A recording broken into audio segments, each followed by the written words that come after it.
Okay, how we doing? Saturday, October 1st, 2016. Rich Van Tassel with you, giving you our game picks for week 4 of the NFL season.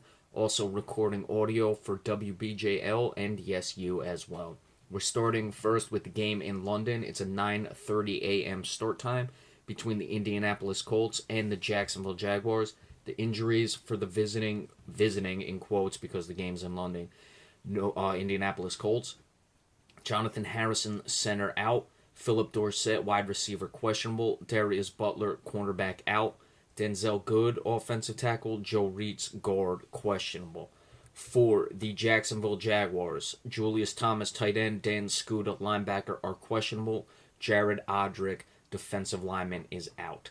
Of course, you have to immediately look at the injuries to the Indianapolis Colts on the offensive line. Two of them questionables, Good and Reitz, the tackle and guard respectively. Jonathan Harrison, the center, is out. Indianapolis struggles with their protection and the run blocking to begin with injuries to their offensive line. It should only exacerbate the situation. Now, I expect questionables to go, but you already have the center, Harrison, being out.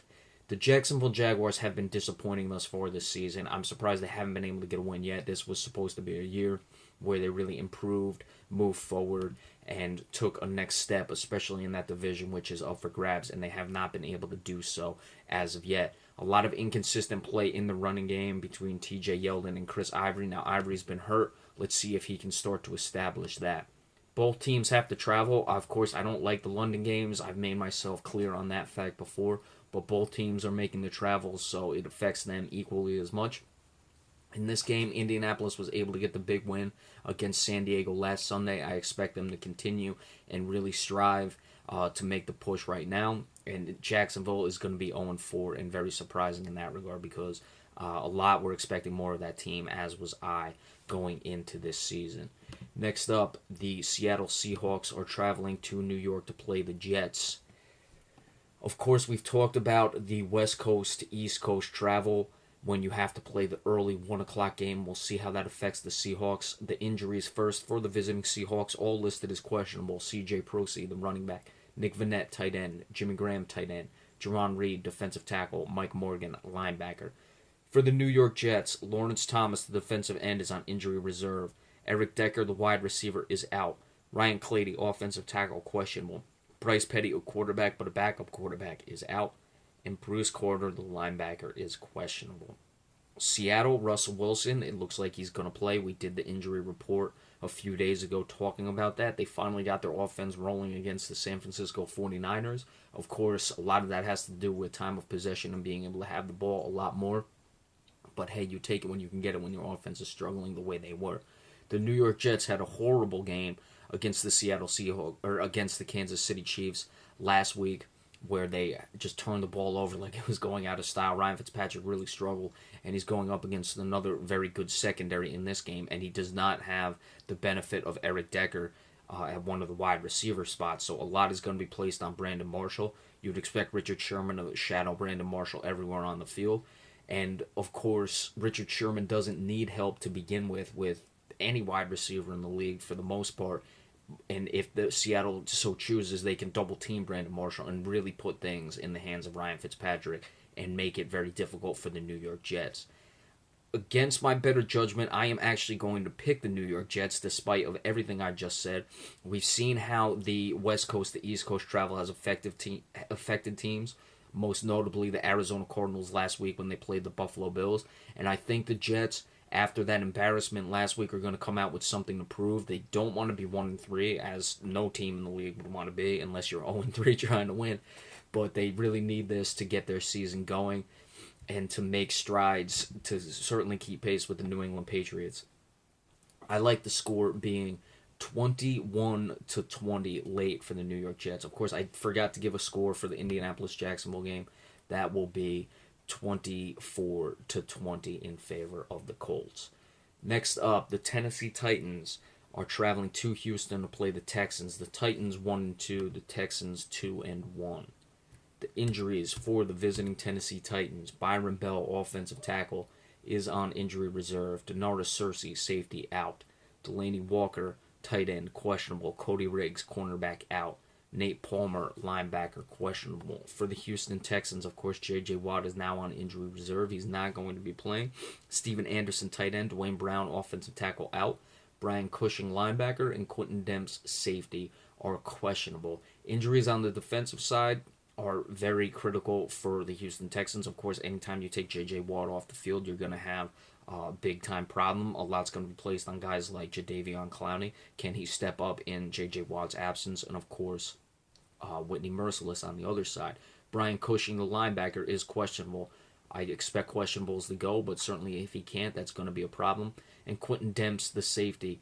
So you have some struggles up the middle against a Tennessee team that, despite how bad their offense is, one of the things they like to do is run the football. So that could certainly be critical for the Houston Texans and allow Tennessee to stay in this game with DeMarco Murray. At the end of the day, Marcus Mariota, I don't think is that good. And I shouldn't say that I don't think he'll be a bust, but I don't think he's developed at the rate that I would have expected from a guy coming into the league as high as he was. And Houston is too good of a team. They did get hammered against the New England Patriots last Thursday, so they've had some time to stew on that one, a little extended rest. They're going to come out and really give it to the Tennessee Titans in this game. I'm liking 28-14 in favor of the Houston Texans because we know that the offense for the Tennessee Titans really struggles, and they'll struggle to put up points in this one as well. Next, the Cleveland Browns traveling to Washington to play the Redskins. The Cleveland Browns are 0-3. The Washington Redskins got a very big win against the New York Giants last week to move to 1-2. The injuries for the Cleveland Browns: Joe Hayden, cornerback, questionable. Seth DeVale, tight end, is out.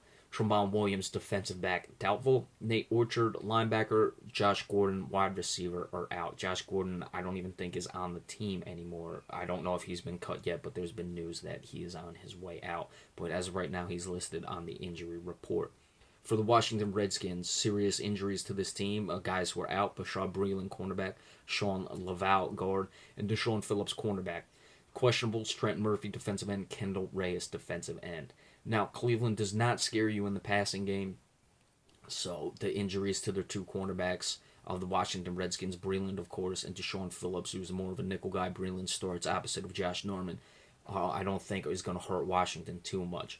The only thing in this game is Cleveland is not going to lose every game this season if they're going to pick up a win, especially after that very difficult loss against the Miami Dolphins last week. You would figure it would be a game like this one. So that's just something that you have to keep in mind. I'm not saying that Cleveland's better than Washington, but it's one of those things. Teams eventually are going to walk into a win, and I don't expect it to be this one for Cleveland. They are really a mess, though, and I think Washington builds off of that big win they had against the New York Giants. It may be difficult for the Washington Redskins early, as we saw, of course, with the Baltimore Ravens game against the Cleveland Browns. Cleveland was able to come out and put up some points, but I expect that Washington will be able to pull away late, despite the defensive injuries, and come away with a win in the area of 27-23. Next, the Buffalo Bills travel to New England to play the Patriots.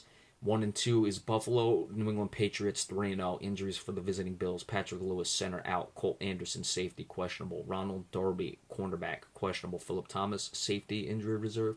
Sammy Watkins, wide receiver, is also on injury reserve. Some talk Watkins may be out for a year.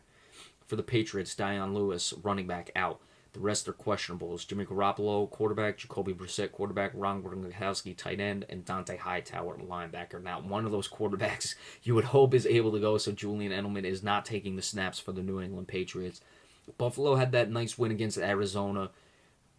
I don't know if they're finally going to find a way to beat New England. We know Rex Ryan has struggled. So have the Buffalo Bills beating the New England Patriots. Let's see if they can build off of that big win, especially with the injuries to the Patriots quarterback. We know they have Tom Brady coming back. This could be a letdown game, so I am looking out for that. And you know what? I am going to call the upset on this game against my better judgment. Yet again, I like 30-27 in a high-scoring game for the Buffalo Bills to come away victorious in this one.